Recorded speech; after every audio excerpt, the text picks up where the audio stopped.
We actually need emotion to be part of our decision-making process. Emotion is not the opposite of rationality. Logic and emotion are not opposites. We need emotion to be part of our decision-making. So the idea that we could shut out our emotions and thereby become more holy is just not biblically or scientifically accurate. So the whole idea that we should guard our hearts and we should distrust our emotions is not the best interpretation of those passages. Hey friends, welcome back to the Broken to Beloved podcast. If you're looking for practical resources for recovery from and safeguarding against spiritual abuse, then this is the place for you. I'm your host, Brian Lee. As an ordained pastor and spiritual abuse survivor, I know what it feels like navigating life after spiritual abuse. I also know what it's like to want to prevent anything from happening to the people you know and love. It's why Broken to Beloved exists. And we can't do it alone. We need your help. Support our work by becoming a donor to help make our podcast and programs possible. Just head to brokentobeloved.org/support or click the link to donate in the show notes. Today, we're talking with Becky Castle Miller about feelings, emotions, and how trauma can mess up our perceptions of both. You may remember Becky from her session at the 2025 Annual Summit. Becky is a PhD student at Wheaton College researching a New Testament dissertation about emotions in the Gospel of Luke. She writes and speaks on emotional, mental, and spiritual health in the church, and offers emotion coaching. She received her master's in New Testament from Northern Seminary, where she wrote a master's thesis on Jesus' emotions. She, her husband, their 5 kids, and their cat returned to the U.S. in 2020, after living in the Netherlands for 8 years, where she served as discipleship director at an international church. And now, here's my fascinating conversation with our friend, Becky. Becky, welcome to the podcast. I'm so excited to be on, Brian. I'm excited for this conversation. I reached out because you had that post on Instagram a while back now, but it was a short spur-of-the-moment video that you recorded after I think you told me it was a client that you were meeting with that talked about feeling like they were in trouble. And you're like, oh, by the way, if you're a grown-up, you can't be in trouble anymore. And that caused kind of a whole thing, right? I just recorded it in my car when I was driving after I drove to the library to work one day. And I was like, maybe other people would relate to this. And I got so much feedback. I got so many comments. Some people were arguing, wait, but I have been in trouble at work or at church. And I started to say, okay, well, let's talk about that some more. Does that mean you're in an unhealthy environment? And it just sparked so much conversation. So I'm looking forward to talking about this some more with you. Same. So what kind of responses were you getting on both sides? So you mentioned one of them, but... Sure. Some people were saying this is incredibly validating. I do walk around all the time as an adult feeling like I'm a little kid who's constantly going to get in trouble. Mm-hmm. I am walking on eggshells. I am always trying to be perfect all the time so that no one will yell at me. But it is almost an undefinable fear, because when you start asking questions like, who is going to be mad at you? Who is going to get you in trouble? What are they going to do? People can't always answer that. It's just this subconscious dread that's following them around. Mm-hmm. So for some people, it was really validating and helpful. It named something they had been feeling, but that they couldn't articulate. So it gave them words for that. But other people were saying, actually, as an adult, I have found myself in trouble, either in a relationship or in a church. And so then we had more conversations about maybe the environment you're in is unhealthy. If you're if another adult is making you feel like you are in trouble, that's not a healthy interaction. Hello. Tell us more about that. Right. So I think there's 2 main possibilities here. If you are constantly walking around feeling like, am I in trouble? I don't want to get in trouble. I need to do everything right. It is probably either a trauma response from things that happened in your past. So you are having essentially emotional flashbacks of fear. You're not in any danger right now, but you still feel like you might be. And so that's a thing that you can unburden within yourself. Or it's a problem with your environment, and you're genuinely in an environment that is unhealthy and unsafe. And other adults are mistreating you because unless you're committing crimes or flagrantly violating workplace policies, no other adults should be making you feel like you are in trouble. Yeah. Unpack that phrase, unburden, for some of us who may not be familiar with it. For people who may be listening, like, I've heard it, but I'm not really sure what that means. Absolutely. So I've been seeing a wonderful trauma therapist for 7 years now, and his primary modality is internal family systems. And I found it to be such a helpful modality that I went and got trained in it a couple of years ago. So that's the modality I use with my emotion coaching clients. And I'm, reading every IFS book out there, I find it to be a really helpful modality for knowing myself, unburdening the things that I'm carrying that feel so heavy, and also healing trauma. So the idea of unburdening is that we have protective parts of us that take on burdens throughout our lives. Beliefs that don't really belong to us or that feel too heavy, like this belief that I need to be perfect all the time or I'm going to get in trouble or someone's going to criticize me. So I need to criticize myself first so that no one else will criticize me, or I'm not good enough. That belief, that deep belief, I'm not good enough, that's a burden. In IFS, the idea is that we are never really broken. So my therapist keeps reminding me, we're not talking about healing. You're not broken. There's nothing wrong with you, but you've taken on these burdens over time. They're interfering with your functioning. So let's name them and release them. So in IFS, the idea of an unburdening is you get to know these protective parts of you that are carrying these beliefs that are really outdated. You update those parts. I'm an adult. I'm 44 years old. I'm not 10 years old anymore. And I'm capable of handling things in my life. And I get to make my own decisions. I'm an adult. No one gets to tell me what to do anymore. No one should be yelling at me, criticizing me, getting me in trouble. And so I can name that burden that I'm carrying. I'm not good enough. I must be perfect to be loved. I have to do things perfectly right or someone's going to get me in trouble. I can name those and then help those parts of me release that burden and invite in positive or helpful qualities instead in place of those burdens. So this idea of unburdening, I've found it really, really transformational to name the things I'm still carrying around that are outdated and letting them go. Yeah. I imagine there are some people whose brains are exploding because you said something along the lines of, you're not broken. You're carrying burdens. And that's kind of like our whole thing. It is. A broken to beloved. That's the whole thing. Yeah. That's the whole point, because that's what I believed about myself for years, is that my identity was broken or that I was damaged goods. And I've heard from so many other people in our community who have felt or thought or talked the same way. I'm damaged goods. I'm broken, all these shattered pieces, this whole thing. And so this idea that no, you're actually not broken, you've just taken on all these burdens, may be completely revolutionary. It has been for me. Even after 7 years of trauma therapy, my therapist has been reminding me the past few weeks specifically, stop saying healing, stop saying being broken, stop saying next step of healing. You are not broken. You don't need to heal. You are okay. You have the ability to overcome this. You have infinite self-compassion. Let's just keep naming the burdens and keep releasing them. Is there a term they use instead of healing? Well, unburdening specifically. Yeah. I mean, that's what my therapist prefers. And so that's what I've been trying to shift my own speaking about myself. I am not broken. I am beloved. That's amazing. I can't even imagine what that will do for some of our listeners who have been carrying that around for so long. And we're going to link to some of our previous episodes where we talk a little bit more in depth about IFS, because I know we could talk about that all night, but that's not why we're here. Right. Because this whole idea of not being in trouble, and yes, if I'm in a workplace environment and I have a, direct supervisor, or I have a boss who I could technically be in trouble with if I do something flagrantly wrong or against policy or not do my job or whatever, that's kind of an instance. But really, in the church environment, there really should be no reason for us to feel like we're in trouble. And yet, so many of us walk around with that burden of I'm going to be in trouble, or I'm not perfect enough, or good enough, or holy enough, or what if I slip up, or what if, right? What are the underlying emotions when I feel like I'm in trouble? It's usually going to be fear. Fear is looking at the future with concern or apprehension. Worry is looking at the future with apprehension. Anxiety, not an anxiety disorder, but the emotion of anxiety, can be looking toward the future with fear, with concern, with dread. And so I think that as we're looking to the future, we carry a lot of fear-based emotions that something bad will happen to us, as opposed to being able to look at the future with hope and faith and trust that good things will potentially be coming for me.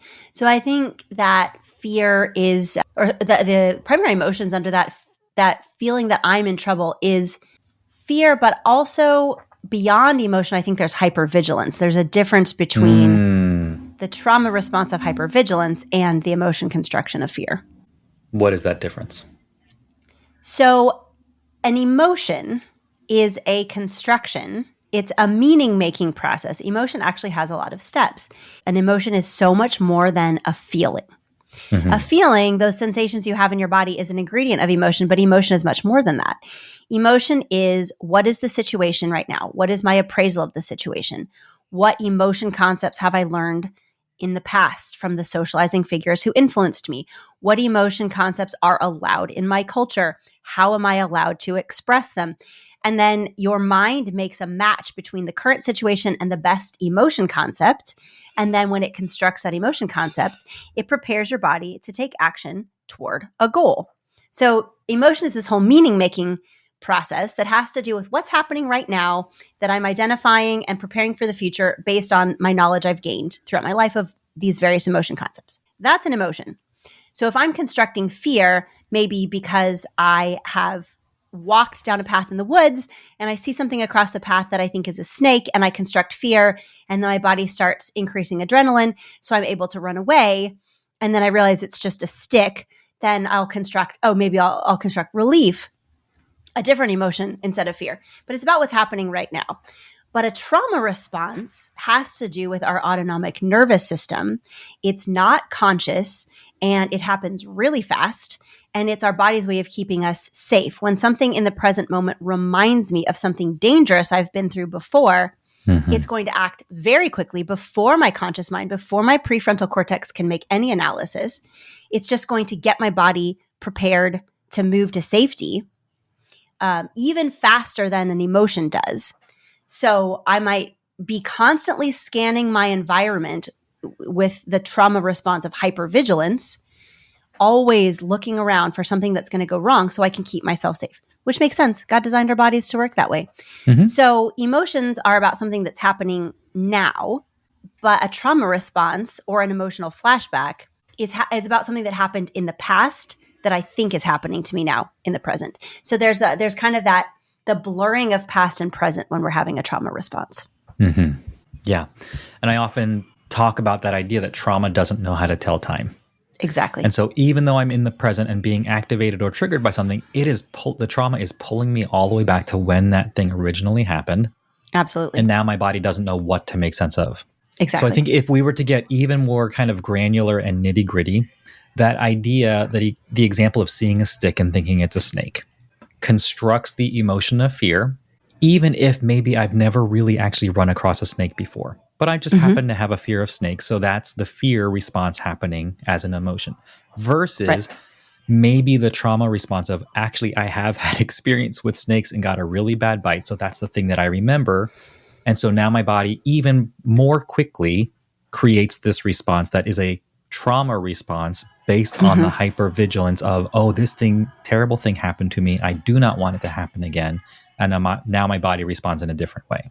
Exactly. So with the emotion of fear, your heart rate might increase, your body's going to pump more adrenaline, maybe start pumping cortisol, your fast twitch muscles are going to get ready to move. Your emotions do prepare you to take action toward a goal, but you'll be able to calm that down as soon as you realize you're not actually in danger. With a trauma response, there it is. Your prefrontal cortex is going to go offline, your autonomic nervous system is going to completely take over, and you might have a huge outsized reaction, more than just fear. Your hands might start shaking. You might start sweating. You might start hyperventilating. Your thoughts might start racing. You might be constructing worst case scenarios. And it will not be easy to get back under control because your body's safety system has completely taken over, which is, again, not broken. That is how God designed your body to work. But it might take hours or days to come down from an actual trauma response. You might go into a full-blown panic attack. You might start screaming and run away. You might be on edge for, again, hours or days afterward.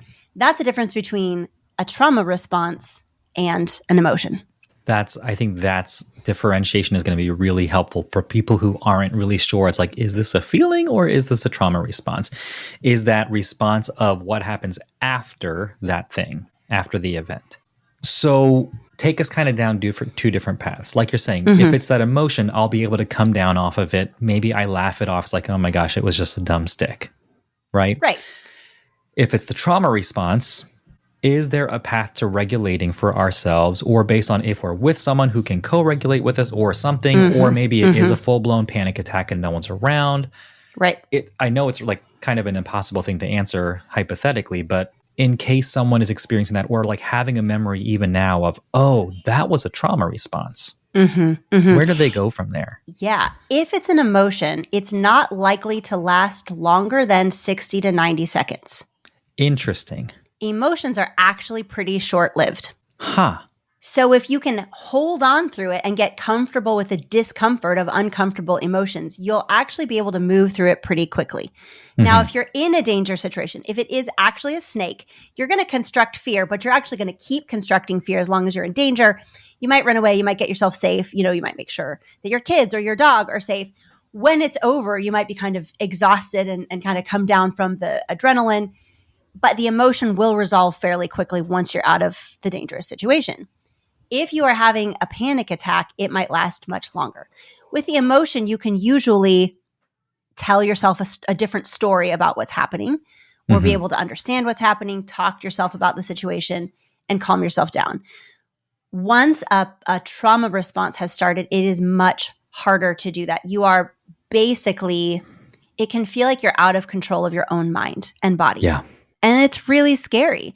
And actually, then the scariness of being out of control of your body can generate more fear, which can make the trauma response even worse. So if you are with someone who can understand what's happening and help you, you mentioned that wonderful word, co-regulation. If you're able to articulate to someone, I am having a trauma response right now, and they know how to help you, they can keep their body still and calm, not make any sudden movements, be as near you as you're comfortable with them being, maybe physical touch if you're okay with that. And if they can regulate their breathing, take slow, deep breaths in through your nose, out through your mouth, belly breathing. If they can do that, your body will begin to regulate to theirs. Your breathing might be able to slow down. You can sometimes borrow from someone else's calm and regulated nervous system to calm yours, which is wonderful. Now, if you're with someone who is also panicking or is upset at you for having a trauma response and starts yelling at you, that's going to cause you to get more dysregulated. So if you are on your own to calm down from a trauma response, sometimes the most helpful first step is to just recognize it. Oh, I think I'm having a trauma response right now. And then begin to name it. Am I having a flight response? Do I want to run away? Am I having a fight response? Do I want to move toward this person or object and instigate either physical or verbal aggression? Am I having a fawn response? Do I want to placate this person or make myself small so that they'll stop hurting me? Am I having a freeze response where I feel really activated inside, but I'm kind of frozen and I can't do anything and I can't make decisions and I don't know what to do? Or am I having a flop response? Am I just completely shutting down and kind of playing dead? Any one of those can be a trauma response. And the more you learn what each of those looks like for you, the earlier you can tell, oh, I've got a fight response coming on. I want to move toward this person and instigate conflict. That's not going to help. I need to consciously walk the other direction. Or I'm having a flight response. I want to run away, but that's not safe right now. Is there a way I can go into another room instead of leaving the building? So getting to know yourself, your own body, the trauma responses you're prone to and what they look like in your body can be really helpful to, as much as possible, direct your actions. But again, once your prefrontal cortex is not working and you're not making reasoned decisions, it is really hard and you can feel completely hijacked in your body. Yeah. So in order to deal with the adrenaline, you can jump rope or run around the block. Try to do some jumping jacks, like physically get the adrenaline out of your body. You can try putting your face into ice water to stimulate your vagus nerve and get your parasympathetic nervous system to kick in. You can change temperature, either really hot or really cold. You can put pressure on your breastbone to try to stimulate your vagus nerve, or you can try to do belly breathing for 5 minutes, which again stimulates your vagus nerve and starts to have that calm down response. But again, if you feel like you're out of control of your body, it's really hard to make yourself do those things, even if you know what to do. I'm really well educated in trauma and emotions, but as I've dealt with some really severe PTSD over the past year, there have been times when I could narrate what was happening and not stop it. I could say, oh, my body is going into tonic immobility. I can't move my arms.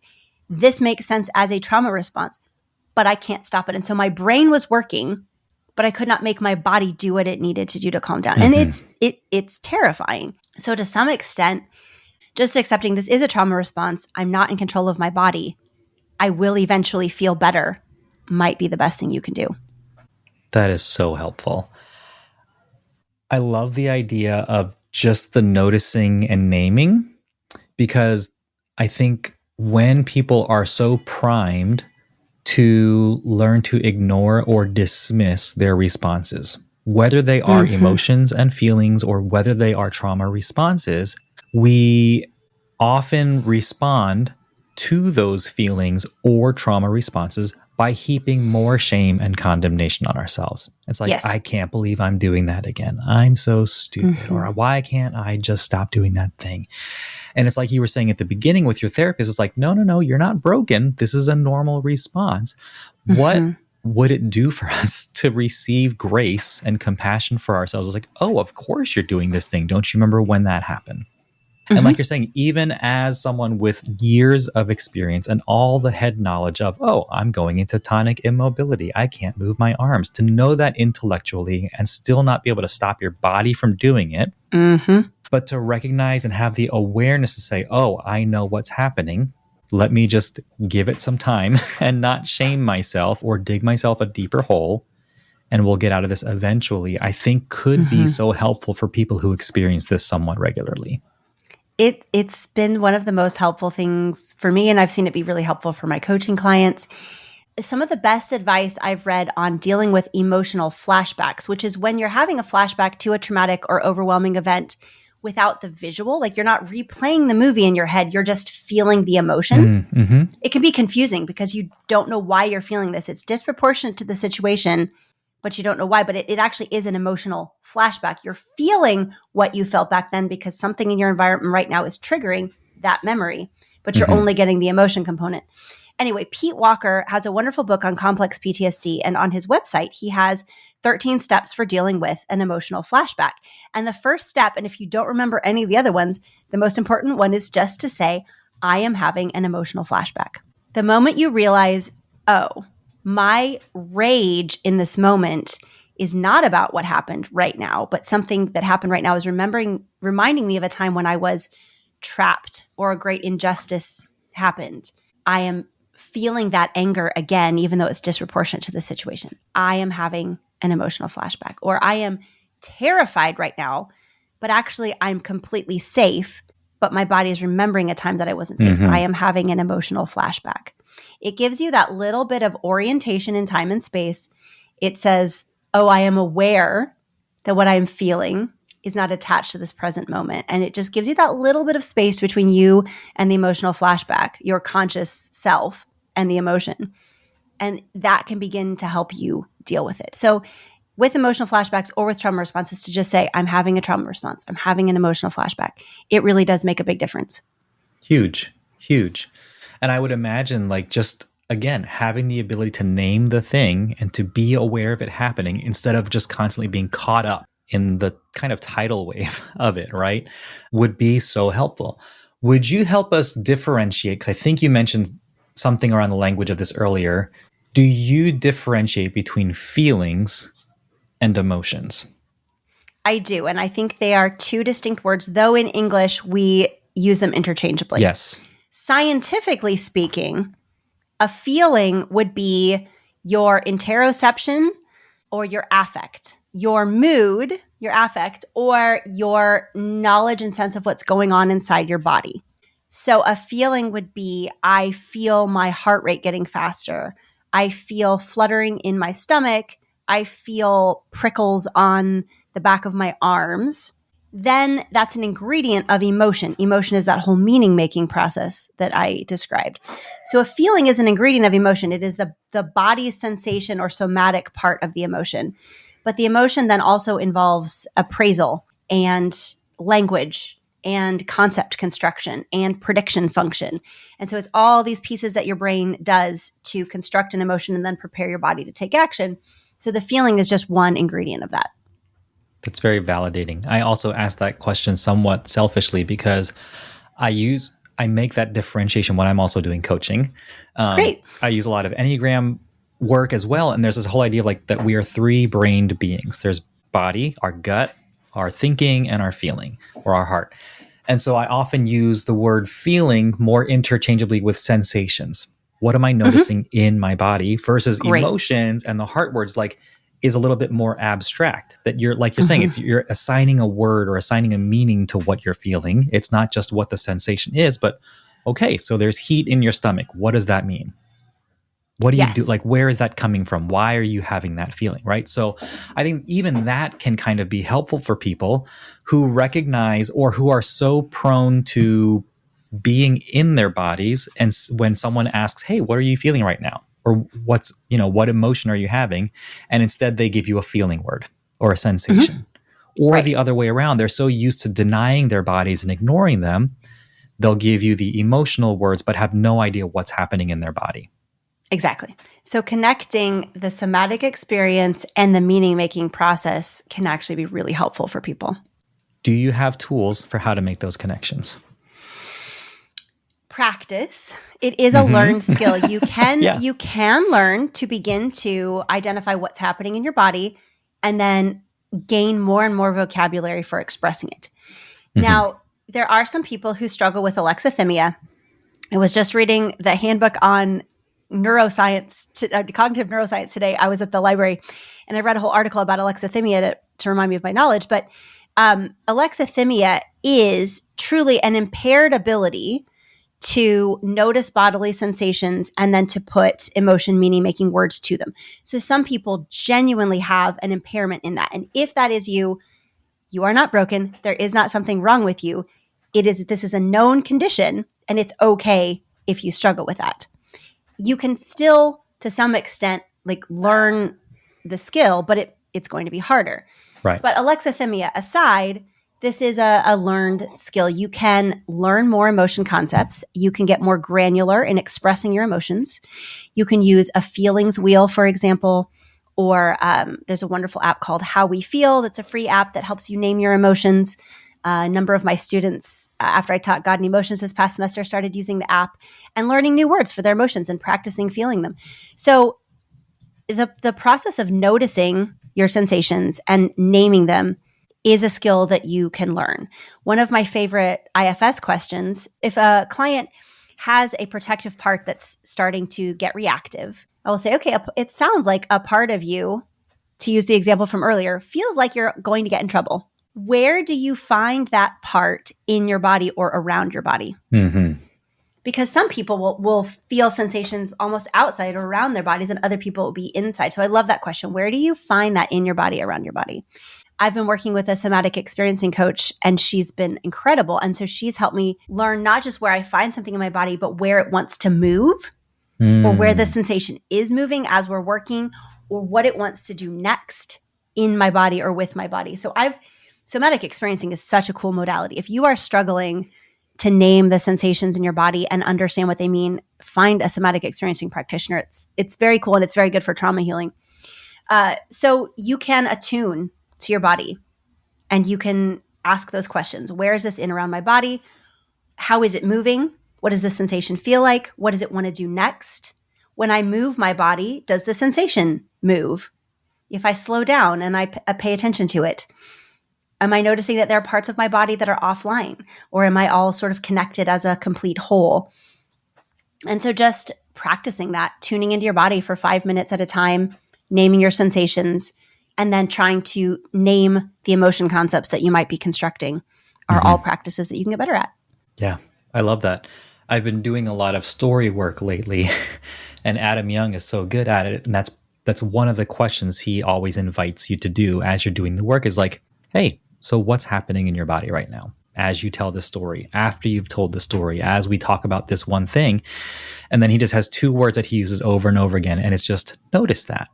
And then he just keeps making that invitation. And then later, okay, where is it now in your body? Notice that. Is it the same? Has something changed?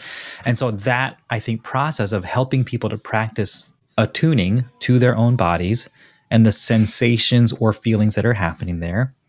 And then whether it's with a feelings wheel, whether it's the How We Feel app, I like the 8 feelings in Voice of the Heart because it's a much smaller list that's condensed. Right. So if a feelings wheel is too overwhelming, just start with the inner circle and just limit yourself to a few words. And then once you feel comfortable with those, branch out to the next wheel or whatever it is. And I think it is that process of when you have vocabulary for these emotions, of course it's going to be overwhelming. So start small and start simple, right? And so whether you find a somatic practitioner, whether you look up or find work that does that kind of that process, I have also found it to be incredibly helpful to tune into my body and to pay attention to what's going on there. As we learn to notice, recognize, and name emotions, I love that you said that emotions will typically only last 60 to 90 seconds. I don't know that I've heard that before. And I feel like that's also really helpful because there can be times where it feels utterly overwhelming. Right. But if we can sit with it for a minute and a minute and a half and let it pass, what do we do with those emotions once they've passed? What are they telling us? There is usually a message if we tune into our emotions and ask, what is this emotion telling me about what I value? What is this emotion telling me about my interpretation of the events that are happening?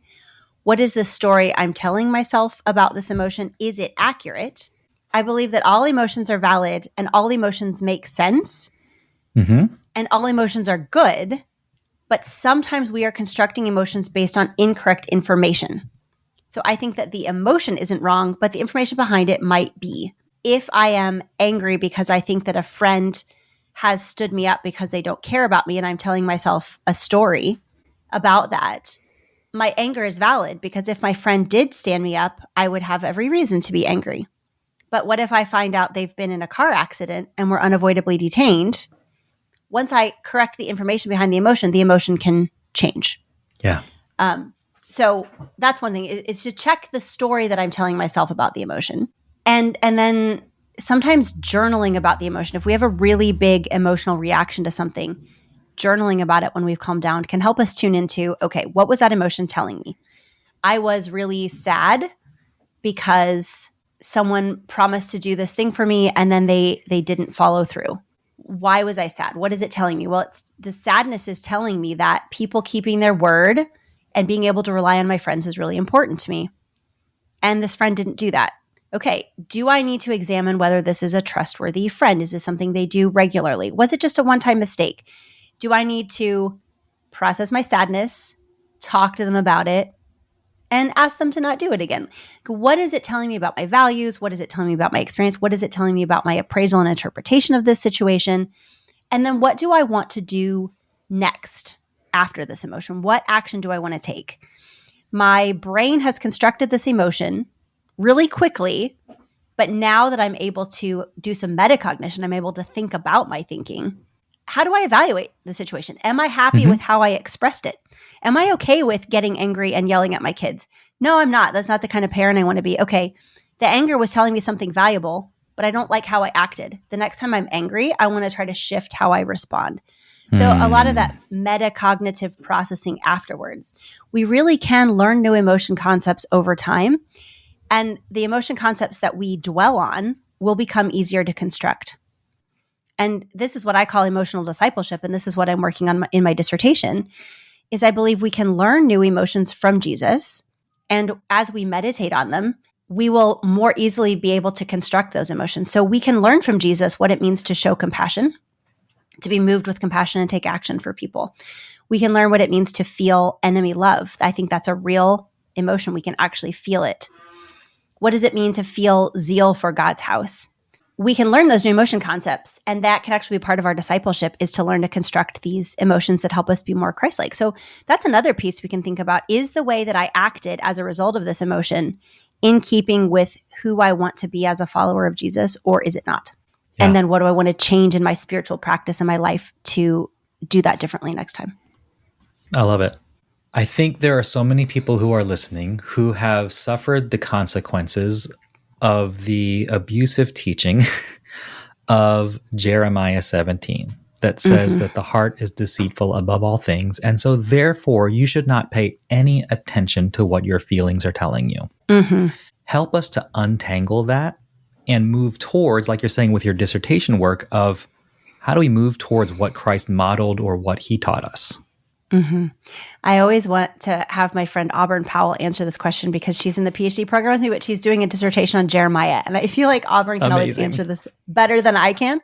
But what I understand from her and other Old Testament scholars is that the Hebrew word lev, heart, there does not mean the center of emotion in the same way that heart does in American English.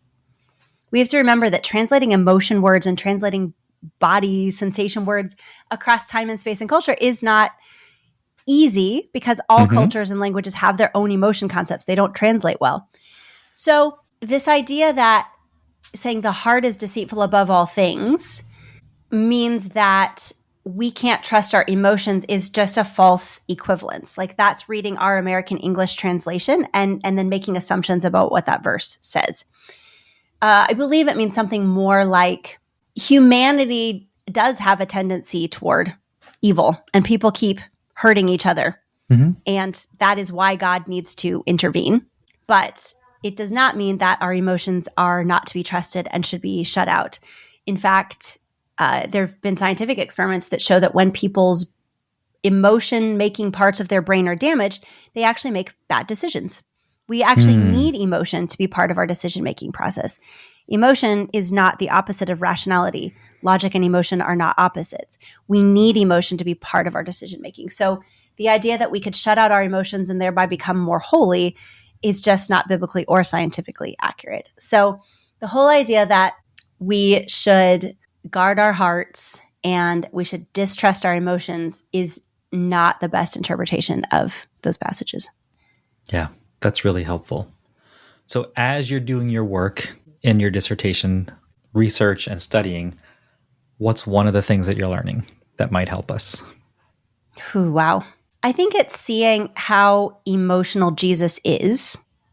I mean, just contra to the idea that emotions are not trustworthy and we should not have them, is so many passages in the Old Testament where God is depicted as emotional, and so many passages in the Gospels where Jesus is depicted as emotional, and then passages in the epistles and the rest of the New Testament literature where these apostles and leaders of the early church who are good examples are very emotional. So emotion has an important and positive place in our lives. The Bible has many examples of that. So just seeing how emotional Jesus is and seeing that Jesus actually does pay attention to and shape the emotions of his followers. He makes it part of his discipleship process, and that's been really neglected in discipleship in the church. I think it's important. We can disciple our emotions. I think that's huge because I don't know that there are many people, I don't think I've ever heard those ideas before. So I'm really excited to hear more about your work as you move towards completing the dissertation and doing all of those things. I love keeping up with you and hearing what's going on. And I think, these conversations have been so helpful for me. I've heard lots of people and feedback from the summit that listened to your session that found it incredibly helpful. If people haven't heard it yet, I would tell you to go get the all access pass and look for Becky's session. I'm guessing this is the kind of work that you do with your emotion clients, correct? In the coaching? Yeah. Talking about bad things they've heard from the Bible. Like, okay, this is what you've been taught in church or in the Bible about your emotions. Let's talk about that. And let's just talk about your emotions. Let's practice naming them. Let's talk about how trauma might be impacting the emotions you're constructing. Like, how can I support what you're doing? Do you constantly feel like you're in trouble? Okay. Is that because there are burdens you're carrying from childhood that we can release today? Or let's analyze it. Are you in a bad situation where people are mistreating you and they're making you feel like you are a child, you are beholden to them, like they can tell you what to do? You get to change those relationships in those situations. You're not stuck in them. So that question that we started with is a lot of the work that I do. What if this is coming from your burdens and what if this is coming from your environment? And maybe your emotions are not the problem. I don't think I've ever had a client. They come to me because they say my emotions are a problem. And it has literally never been true. No one's emotions have ever been the problem. Yeah. Again, huge. There's so much potential for that unburdening process, if we don't want to call it healing process, right? There's so much more potential for integration of what we see as our broken parts to bring them back together as a whole. This is so helpful. Becky, if people want to work with you or find you online, where do they go? I have a website, BeckyCastleMiller.com, which has links to my Instagram and my Substack, both of which are called Whole Emotion, WHOLE, Whole Emotion. Thank you so much. And we'll have all of those in the show notes for everyone. Becky, thank you again. This is always so helpful talking to you. Appreciate you being with us today. Love your work, Brian. Thanks so much. I feel like I learned so much. If you enjoyed this episode as much as I did, be sure to follow Becky and say thanks for being on the show. You can find links and all the things in the show notes. Coming up on the show, we have Zach Lambert, Megan February, Monica D. Christina, and more. Next time, we'll be talking with Aaron Moniz about the importance of intimacy and how we may be thinking about it too narrowly. Subscribe or follow the show to get new episodes automatically. If you enjoyed this episode, please leave us a rating and review or share with your friends. You're enjoying this podcast ad-free because of the generous support of our donors, and we need your help. Your gift of just $25 would make a big difference and help us continue this work. Just head to brokentobeloved.org/support or click the link in the show notes to donate. This episode was hosted and executive produced by me, Brian Lee. Editing by Heidi Kritz and post-production by Lisa Carnegas. Thanks for taking the time out of your day to listen. I hope it's been helpful. Here's to moving toward healing and wholeness together. I'll see you next time.